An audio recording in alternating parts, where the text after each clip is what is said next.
Assalamualaikum warahmatullahi wabarakatuh.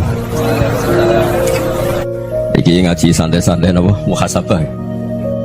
Muhasabah itu kalau Kiai Jawa maknani itu ngoreksi diri sendiri. Jadi menghitung diri sendiri.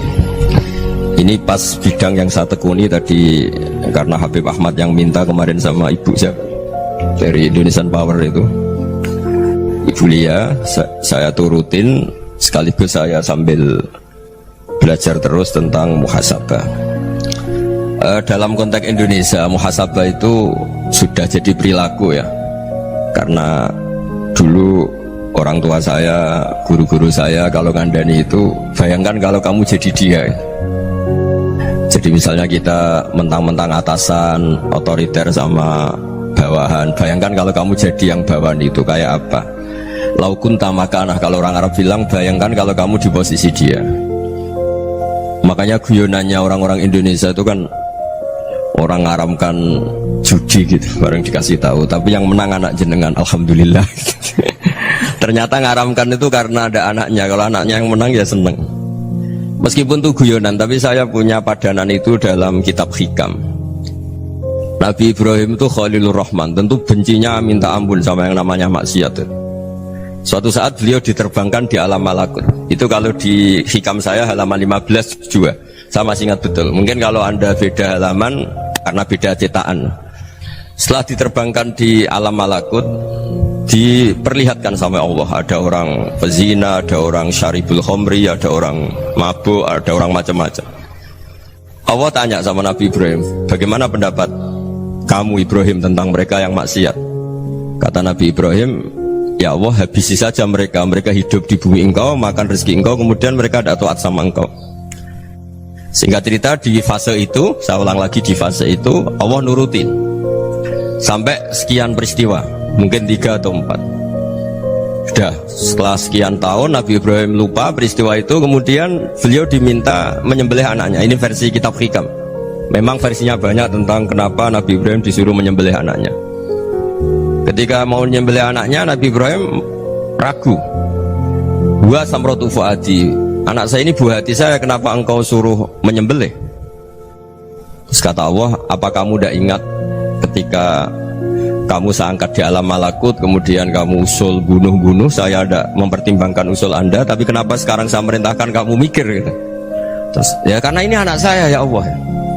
Terus kata Allah, rumang samu wong sumpukon mata ini gak gawean kau sing gawe kowe enak wae usul mata ini. Sebenarnya saya yang bikin, kemudian Anda enak aja usul membunuh. Semenjak itu Nabi Ibrahim itu di eranya itu asfaqun nas, orang paling sayang sama manusia.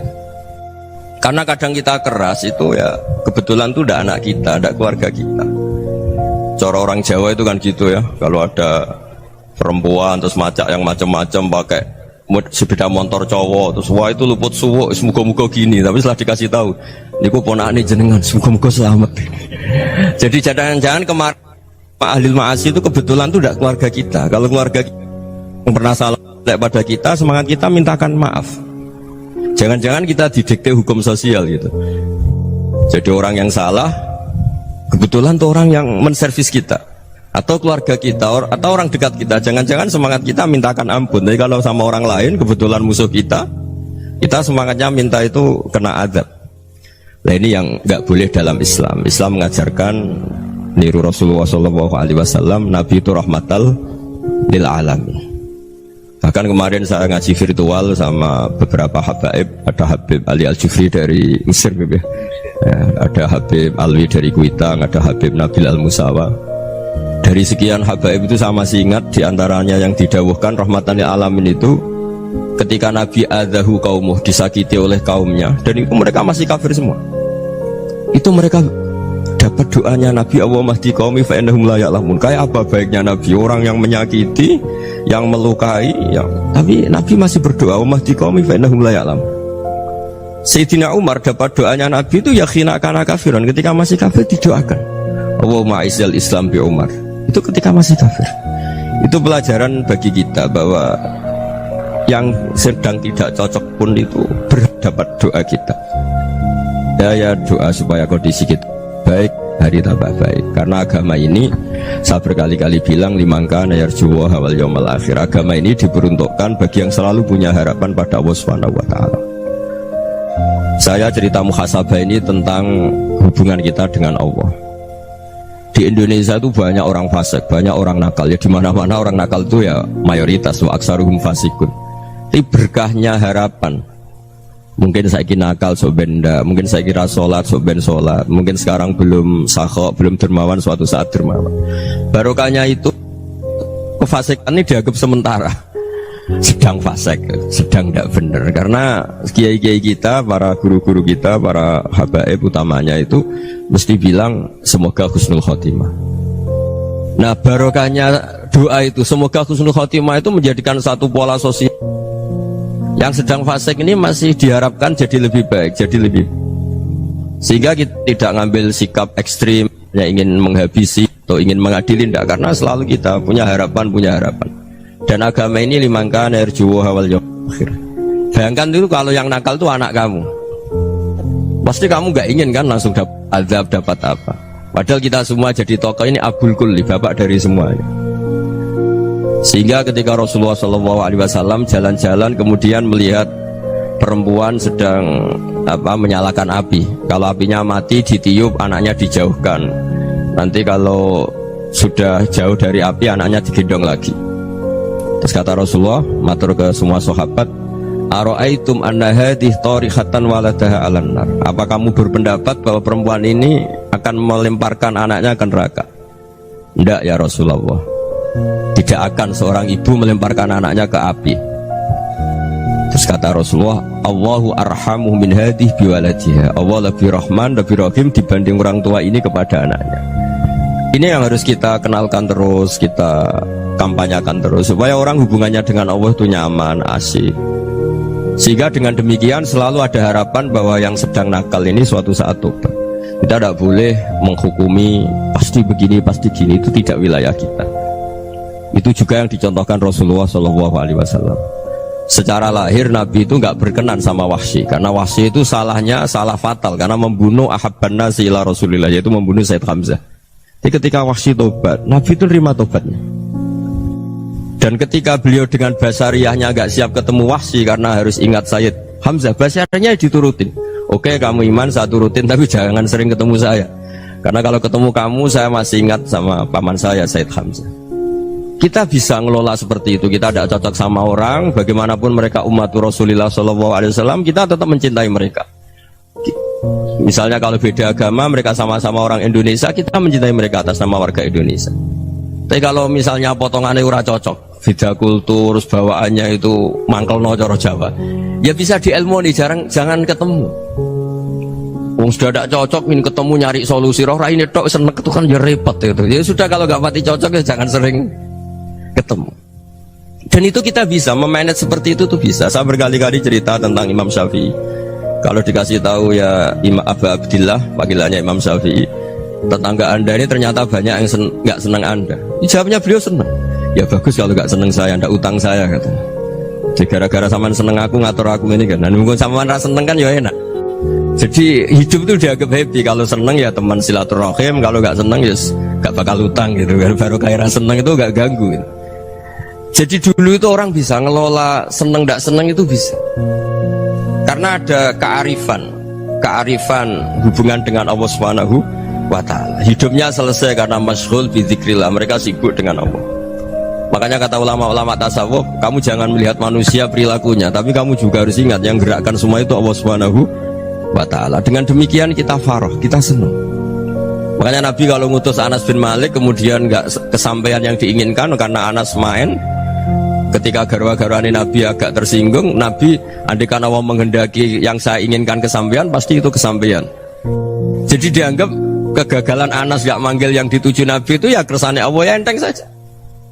Sayyidina Ali lebih parah lagi yang dialamin. Itu dalam beliau kalau dipanggil itu gak cepet-cepet ke sana. Ketika ditanya, kenapa kamu tak panggil gak cepet ke saya? Amin tu ukubatak, karena aku tahu kau orang baik. Orang baik itu pemaaf. Jadi makanya orang-orang soleh dulu itu bodoni itu. Makanya sekarang kalau ada orang bodoh itu mesti dibidik orang soleh. Kalau orang-orang soleh itu kakean husnudzon akhirnya sering dibodohin. Abdul bin Umar itu masyhur itu. Kalau ada budaknya sering sholat, sergap sholat itu dimerdekakan. Akhirnya nggak sholat pun pura-pura sholat. Akhirnya juga dimerdekakan. Ketika ditanya kenapa engkau merdekakan, padahal mereka sholatnya menipu engkau, kata pembisik-pembisik itu. Man khoda'ana lillah in khoda'na lah. Dia nipu atas nama Allah, berarti saat tertipu juga atas nama Allah, gak masalah dong, semuanya demi Allah Subhanahu wa ta'ala. Jadi ketika kita ketemu mensifati Allah Ta'ala itu ghafir, Allah pemaaf. Jangan kamu gak fair untuk diri kamu nyifati Allah ghafir, pada orang lain Allah kamu sifati syadidul iqab. Jadi Allah kamu atur, kayak MC tadi ngatur saya. Jadi Allah itu apa? Kalau pada saya ghafir, kalau pada musuh saya syadidul iqab. Itu tidak fair. Kalau Anda punya harapan kepada Allah karena Allah Rahman Rahim, Allah ghafir, sebenarnya Allah pada musuh kita ya bisa saja Allah ghafir, bisa saja Allah Rahman Rahim. Sehingga kita melihat orang lain yang kita tidak cocok itu ya enteng saja. Itu min ummati Rasulillah sing tanaluhu syafa'atu, tanaluhu sa'atu rahmati, tanaluhu fair. Jangan dengan kita kayak mesti dapat rahmat, jangan orang lain kayak Allah pasti syadidul iqab, itu tidak boleh. Sehingga ketika ada orang Badui, singkat cerita orang Badui ini kencing di masjid, semua sahabat membentak dia, yang nggak bentak hanya Nabi dok. Saking mangkalnya orang ini karena semua sahabat bentak kecuali Nabi. Setelah dibenarin Nabi, terus Nabi nyuruh sobu ali dhanuban min ma'in. Setelah disucikan masjid itu, dia berdoa keras sekali. Allahumma arhamni wa Muhammadan wa la tarham ma'ana ahadan. Ya Allah, yang berhak dapat rahmatmu hanya saya dan Nabi Muhammad, yang lainnya jangan gitu. Karena yang lainnya tuh jengkelin, gitu aja saya salah dimarah-marahin gitu. Jadi kalau kamu doa terbatas ya kayak orang Bedui ini, kayak orang Arabi. Apa kata Nabi? Laqad tahajjarta wasi'an. Allah yang rahmatnya luas menjadi kamu sempitkan karena kamu mau atur Allah hanya rahman pada Indonesian Power, pada NU, pada kita, yang orang lain gak perlu dapat. Itu kan kasihan Islam, karena Islam terus gak dimiliki semua orang. Allah gak dimiliki semua orang, Rasulullah gak dimiliki semua orang, karena dipek NU, dipek ormas tertentu, dipek, gak boleh seperti itu. Gak boleh takhasyar tawasian, kata Nabi, gak boleh mempersempit zat yang rahmatnya itu luas. Ini semoga etika ini kita pakai di Indonesia. Yang sedang fase kita harapkan lebih baik, yang sedang nggak dapat hidayah kita doakan dapat apa? Hidayah. Masyhur kan, makanya tadi saya mohon sama Habib Ali supaya Habib Ahmad supaya tetap mahalul qiyam tabaruk sama Habib Ali. Di antara doa-doa di Simtud Duror masyhur itu antuqa bilal mudhniba minnah bil ghufran wal musi'a bil ihsan. Jadi harapannya para habaib, para orang-orang baik dulu ya, semoga yang dosa itu dimaafkan, yang sedang salah dibuka, bikin lebih baik. Nabi itu tugasnya juga gitu, wastaghfir li dzambika walil mu'minina wal mu'minat. Nabi itu tugasnya juga memintakan ampun yang sedang salah. Nah ini cobalah jadi etika kita, muhasabah kita. Jadi muhasabah itu cara berpikir kita set, kita pikir ulang. Ternyata semangatnya seorang Nabi itu wastaghfir li dzambika walil mu'minun. Semangatnya itu memintakan ampun. Orang ahli tafsir tahu semua kalau Nabi itu tidak mungkin dosa. Jadi itu khitabun Nabi wa urida bihi ummatu, itu khitab Nabi, tapi yang dimaksud itu umatnya, karena Nabi tidak akan mengalami dzambun, tidak akan mengalami dosa. Sekarang enggak, kadang-kadang kita ini kalau orang lain salah itu semangat. Kalau di perusahaan ada teman salah, apalagi pimpinan salah itu seneng, barokahnya salah bisa ganti kan gitu. Ya jadi kalau mungkin di dunia tokoh juga gitu, barokahnya ada tokoh salah, kita yang jadi populer sendiri, tidak boleh seperti itu. Kita harus salimus sodri di jami'il muslimin. Jadi ini harus dilatih. Saya tadi matur sama Habib Ahmad, latihan kita jadi hidup. Nabi itu kalau resep jadi wali itu kata Nabi gampang. Kata Nabi, kalau kamu ingin disenangin Allah, ya sudah. Kalau kamu asbahta wa amseta gini-gini, perasaan kamu, kata Nabi, jangan punya perasaan ghil sama orang muslimin. Itu sudah wadzalika min sunnati. Makanya Nabi ngendikan la yablughni ahadun an ahadin syai'an. Ada yang baca la yuballighni ahadun an ahadin syai'an. Seseorang jangan melaporkan ke saya tentang salahnya yang lain. Fa inni akhruju ilaikum wa ana salimus sadri, karena saya ingin ketemu sampean semua dalam keadaan salimus sadri, tidak punya perasaan apa-apa. Karena kalau nurutin membisik, nurutin informasi itu ya repot, karena orang pasti sepihak. Ada kiai yang top datang ke kampung-kampung ning desa-desa. Kata yang seneng itu punya akhlak. Wah itu bagus orang besar datang ke kampung-kampung. Kata yang nggak seneng, wah itu jobnya kayak kecil kok diambil, itu kan ya kasihan itu kan sudut pandang. Makanya saya sering bilang, akal kita ini cukup untuk mentasdik Rasulullah SAW. Meskipun perasaan kita kadang orang Jawa itu beda. Saya berkali-kali bilang sama peneliti dari Jogja, kenapa sih Gus para nabi itu kok poligami istrinya banyak? Nabi Dawud katanya itu berapa? Nabi Sulaiman malah jumlahnya agak terbatas ini. Nabi Muhammad itu paling sedikit. Saya tanya gini, perempuan itu orang lemah, jadi kalau nolong orang satu gimana baik, kalau nolong orang dua ya lebih baik, ya sudah kira-kira seperti itu. Paling tidak akal kita masih tahu kalau orang baik itu kan mesti baik, nolong orang satu baik, nolong orang dua ya lebih baik, nolong orang tiga lebih baik. Tapi kalau kamu orang nggak baik, satu saja kamu terlantarin, kamu miskinkan, kamu ya tinggal diukur kan. Kalau orang baik nambah baik, tapi kalau orang buruk tambah buruk. Nah itu akal kita bisa menganalisis kenapa sih nikah itu ada yang poligami, ada yang enggak. Sudah ukur saja diri kamu. Misalnya kayak saya elek keriting, rabi terus, memperbanyak wong elek, orang perilaku netok, raine dadi elek kabeh gitu. Tapi nak kowe ku ganteng, alim, ganteng, sugih, anake ganteng-ganteng, berhubung kowe saleh ahli swarga kabeh, mertua yo bangga karena karir kamu meyakinkan. Ini mertua kamu aja gak bangga mau nambah. Ipar gak bangga, mertua gak bangga, desa kamu yang kamu wayai juga gak beda dengan Nabi ketika nikah Juwairiyah itu gak ada pernikahan sebarokah Nabi dengan Juwairiyah itu Azharu Rasulillah. Di situ habis perang banyak tawanan, gara-gara jadi besanya Nabi langsung dibebaskan semua karena Azharu Rasulillah. Sekarang besanya Kanjeng Nabi. Dulu Abu Sufyan mangkalnya bukan main sama Nabi, gara-gara putrinya dinikah terus langsung jadi. Kalau kamu kan enggak, nikah satu, nikah lagi, satu kampung musuh kamu karena istri pertama ya cemburu, yang kedua agak bangga. Wah itu selesai itu di dunia wal akhirah.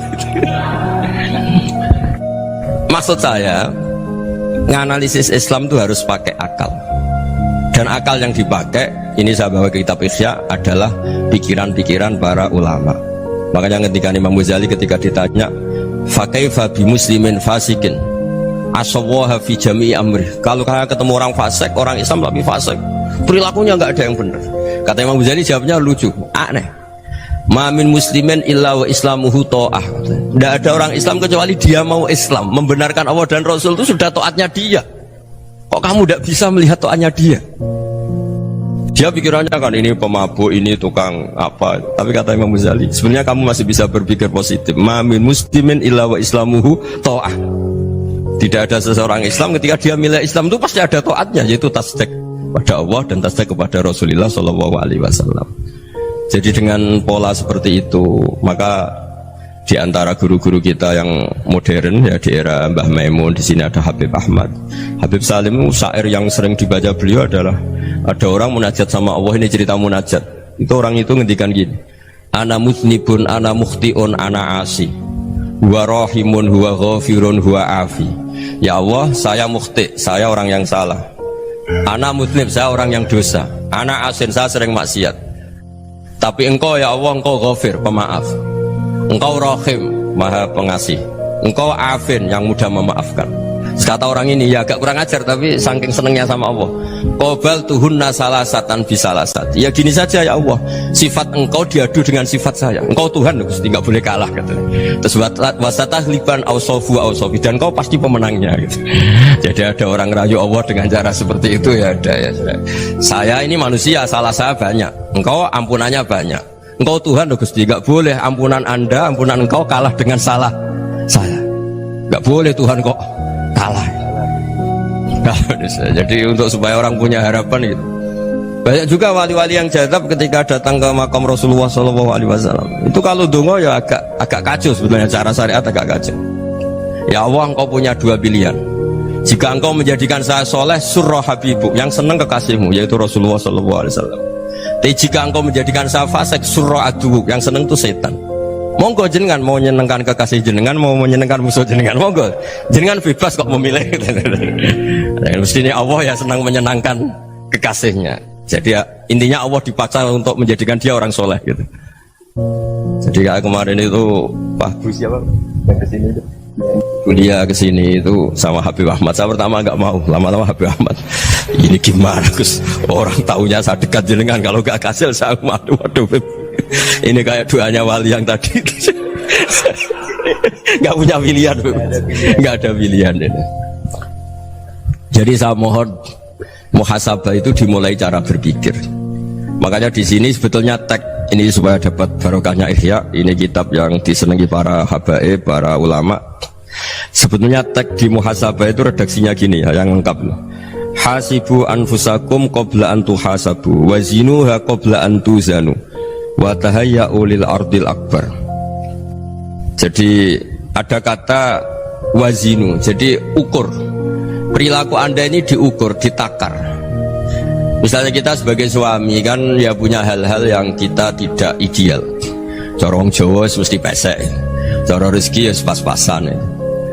Dan kita juga kalau makanya agak boleh tanya istri begini, apa saya cinta pertama Anda? Pasti Anda kecewa. Orang jadi istri hanya korban terakhir itu. Sudah. Karena orang kalau ngelamar kemana-mana gak jadi, yang jadi istri itu pasti korban terakhir itu. Jarang istri pilihan pertama, jarang. Ayo semua yang nikah. Rata-rata itu pilihan Anda pertama Pak, dari sekian ditolak di mana-mana terus. Ya perempuan terakhir. Kamu juga korban terakhir gitu. Itu wali-wali dulu kalau ngandani kita itu sederhana. Antal ini masyhur diceritakan Habib Zain bin Semit dalam kitab Al-Manhajus Sawi. Antalam tajid min nafsika kullama turid. Fa kaifa turidu min ghairika kullama turid. Kamu yang ingin ideal saja, kamu tidak menemukan pada diri kamu untuk menjadi ideal. Kamu kan ingin ganteng, ingin punya uang banyak, ingin perilaku Anda sempurna. Anda saja yang punya keinginan tidak bisa mewujudkan keinginan Anda sendiri. Fakaifa turidu min ghairika ma turid. Jadi antalam tajid min nafsika kullama turid. Fakaifa turidu min ghairika kullama turid. Kamu yang punya keinginan saja. Misalnya saya ingin punya uang banyak, perilaku saya selalu benar, gak pernah salah. Loh, saya yang ingin saja dengan diri saya gak bisa untuk benar terus. Kok kamu berharap orang lain selalu benar? Jadi antalam tajid ya sama. Kalau kamu menuntut istri kamu itu ramah, neriman, apa kamu neriman sama wajah istri Anda gitu? Engkau ya pola neng dindi jajaki sana jajaki sini, kamu sendiri tidak tahu apa. Jadi itu nasihat yang luar biasa. Antalam tajid min nafsika kullama turid, fa kaifa turidu min ghairika kullama turid. Kamu mau menghormati semua orang? Tidak mau kan? Kemudian Anda berharap semua orang menghormati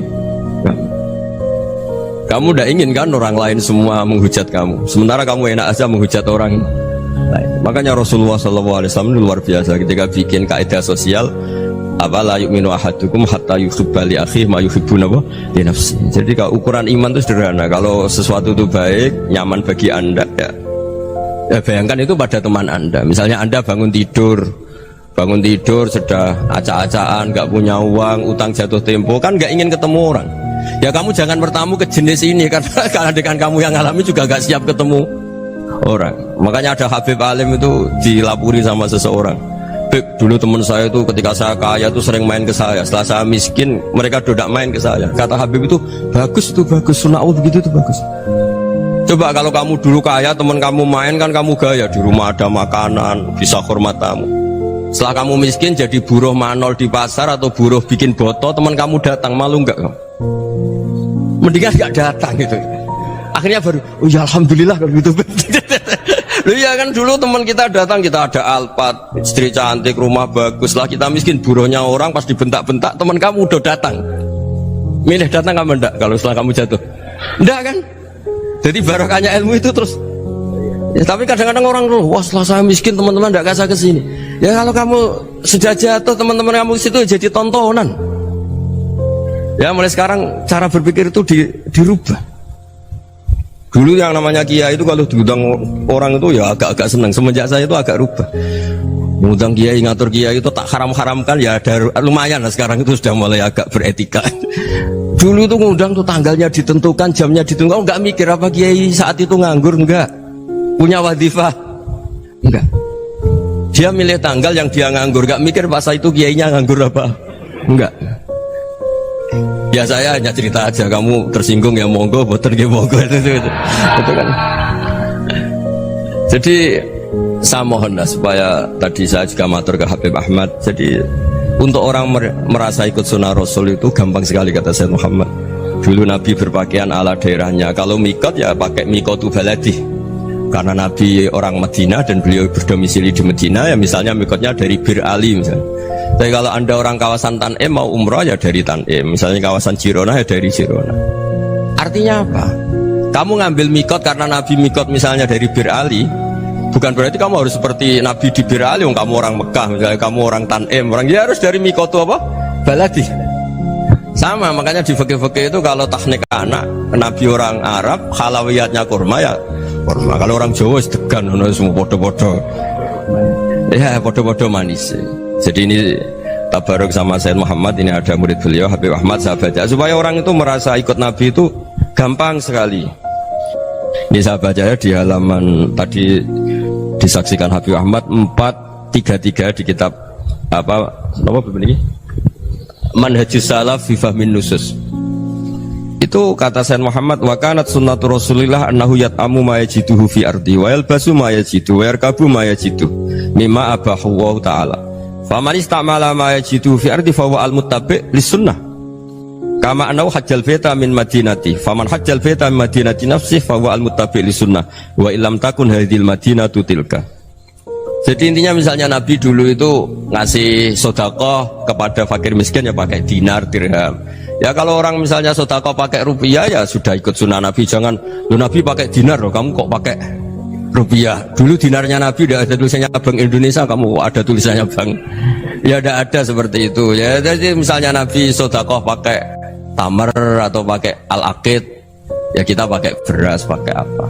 Supaya orang tuh bahwa Rasulullah itu milik kafatal linnas, milik semuanya, sehingga merasa ikut sunnah Nabi itu ya semuanya. Makanya dulu Mbah Mun kalau motivasi saya supaya bombong, kalau orang Jawa bilang bombong, wong Jawa mesti ono wong alim. Beliau menyontohkan mas itu Mbah Fadol, Senori, Mbah Ihsan Jambes itu bisa ngarang-ngarang kitab luar biasa, padahal beliau bukan orang Arab. Imam Sibawayh itu orang Persia, Imam Ghazali orang Tus itu juga ikut Persia. Kata Mbah Mun, wong sing ora Arab lah mesti untuk jatah alim kata beliau, karena Nabi itu diutus kafatal linnas. Nanti kalau orang yang alim itu Arab tok berarti tidak ada perwakilan dari Afrika, dari Asia Tenggara, dari mana-mana. Makanya karena Nabi statusnya itu kafatal linnas. Jadi kita harus bangga sebagai Muslim, sebagai orang Indonesia, karena misalnya Wali Kutub dulu terkenalnya hanya ada di Yaman, di mana. Ternyata pernah ada juga di Indonesia, dan seperti Habib Abu Bakar Segaf Gresik. Jadi ya akhirnya kan tetap orang Indonesia, meskipun beliau zuriyah Rasul kan ya sudah orang apa? Orang Indonesia. Zuriyahnya Habib Ali Sentuduror sekarang di Solo. Jadi Indonesia juga dapat Alawin banyak, dari Sadatin Alawin juga banyak. Jadi saya mohon barokahnya ngaji seperti ini. Melihat orang lain tuh gampang, bayangkan tuh kalau anak kamu. Makanya Nabi nanti kalau nggak percaya lihat di Hikam nomor 15 di kitab saya itu. Di situ dijelaskan oleh Hikam, jangan-jangan semangat Anda pada orang yang maksiat, pada orang yang keliru supaya dihukum itu karena kebetulan itu udah anak Anda, itu udah keluarga Anda. Coba kalau itu keluarga Anda. Makanya kalau saya guyonan di Jogja itu ada pembantu mecahkan piring terus dimarahi majikannya, saya mesti guyon gitu, pasti itu pembantunya tidak cantik. Kok bisa Gus? Andai kan cantik dan kamu senang mecahno piring satu, piring saya ra iso ngamuk. Ternyata ngamuknya itu karena mecahkan piring apa karena plus tidak cantik? Coba jawab para lelaki nih. Kamu marah sama orang maksiat tuh karena maksiat, karena plus itu udah anak Anda. Bayangkan kalau itu anak Anda. Itu hebatnya Rasulullah SAW. Karena kita yang salah pun kadung umatnya, Nabi tetap ngasih fasilitas syafaati li ahlil kabair min ummati. Kayak apa baiknya Nabi? Udah ikut maksiat tapi ikut fasilitasi ngasih syafaat. Loh kalau li ahlil ibadah kan wajar, Nabi ketika ini syafaati li ahlil kabair min ummati. Ya karena tadi logika yang dibangun Rasulullah itu logika yang luar biasa. Kita semangat orang lain kena hukuman itu karena kita tidak punya rofah, tidak punya rohmah. Coba kalau Rasulullah yang bil mukminina raufur Rahim. Semangatnya itu mendoakan supaya tobat, mendoakan diampuni. Dan itu juga yang diperintahkan oleh Allah Subhanahu wa taala, wastaghfir li dzambika walil mu'minina wal mu'minat. Ya, semoga barokahnya ngaji ini, barokahnya Habib Ahmad, barokahnya Maulid Simtud Duror, barokahnya semua kitab Madaih, Tiba Berjanji semuanya, barokahnya Ikhya, barokahnya Said Muhammad, barokahnya guru kita semua, Mbah Maimun, bapak saya. Kita ini ngikuti manhaj, ya, ngikuti apa? Manhaj.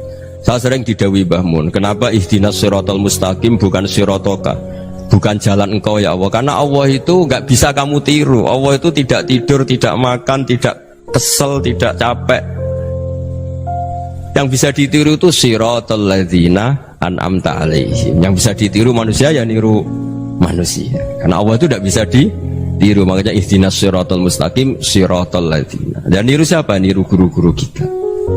Termasuk niru cara pandang. Jadi misalnya ada orang awam di rumah itu hanya delok reng, delok tikus liwat, itu kan kayak nganggur. Ora tahajud malah mendelok reng. Melihatnya jangan gitu. Huwa tarokal ma'asiyah. Dia di rumahnya tidak dugem, tidak kemana-mana. Dia berarti malam itu tarkul ma'asi, tidak nyopet, tidak garong, tidak ke tempat maksiat. Susahnya apa sih husnudzon? Jadi jangan lihat Wa tarkut tahajud, wa tarokat tahajud, wa taroka qiyamul lail. Oke ya, namanya orang begitu ya tidak tahajud, tidak qiyamul lail.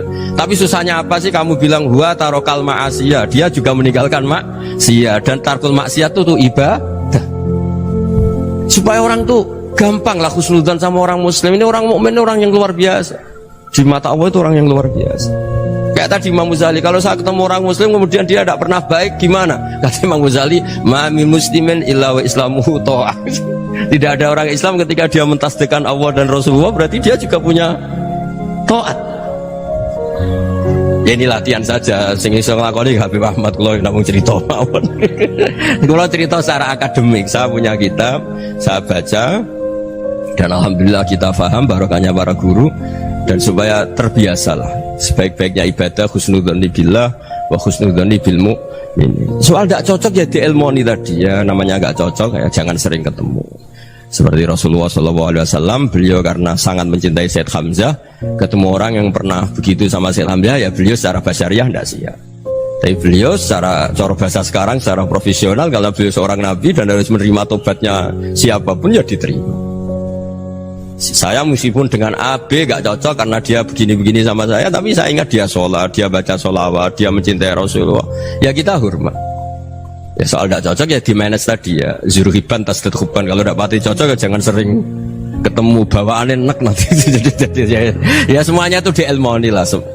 Makanya ngendikane Ma'ruf Al-Qurhi ada yang baca Al-Kharki, mangqala fil yaumi salasa marrat wa marham umat Muhammad kutiba minal abdal. Karena semangat mencintai siapapun satu hari sering baca marham umat Muhammad wa ma asli umat Muhammad wa ma tajawaz an umati Muhammad, itu mesti kutiba minal abdal. Dia pasti termasuk wali abdal. Maksudnya semangat mencintai ya dilatih lah. Misalnya Indonesia Power atau PLN, andai kan tidak ada PLN tuh kayak apa? Orang nggak bisa ngaji, tidak bisa aktivitas. Ya barokahnya ada PLN, barokahnya jasanya. Kita sadar, tidak semua kebaikan kita ini memenuhi keinginan orang banyak. Gitu. Orang banyak ingin listrik, ingin saluran apa, dan itu kadang yang mewujudkan orang lain atau kelompok lain.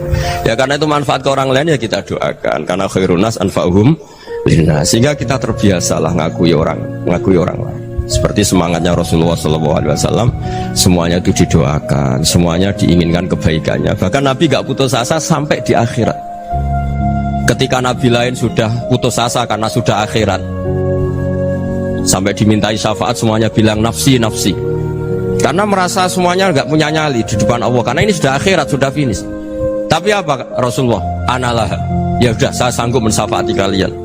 Terus kata Nabi, fa'atiyal arsya, saya mendatangi aras, fa'akhirru lahu sajidan, saya sujud, wa ahmaduhu bima hamida allamaniha rabbi. Kemudian saya tetap muji Allah dengan pujian yang terus menerus. Padahal sudah di akhirat, sudah finish. Nabi dimintai syafaat masih sanggup, karena Nabi tahu akhirat tidak bisa mendikte Allah, tidak bisa. Allah terus bilang, ya Allah ini akhirat loh, engkau sudah tidak boleh mensyafaat, tidak bisa. Allah tidak bisa diganggu akhirat, Allah tidak boleh dibatalkan rahmannya oleh akhirat. Allah tetap Rahman Rahim abadal abad, dan Nabi tahu itu. Makanya kata para ulama, fa Muhammadun ahmadu min ghairihi. Jadi Nabi Muhammad namanya dua yang terkenal.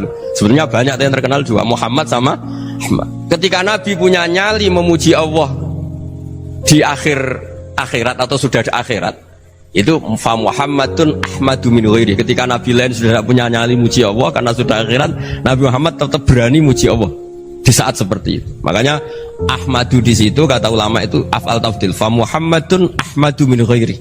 Kanjeng Nabi lebih memuji Allah di saat yang Nabi lain sudah tidak punya nyali untuk muji Allah di saat itu. Makanya kata Nabi fa akhiru lahu sajidan wa ahmaduhu bimahamida allamaniha rabbi. Akhirnya setelah lama gitu terus Allah ngendikan ya Muhammad irfa' ra'sak wasal tuttah wasfa' tusyaffa. Sudah Muhammad, angkat kepala kamu minta apa saya turutin, dan kalau kamu ingin mensyafaati umatmu saya beri hak napa?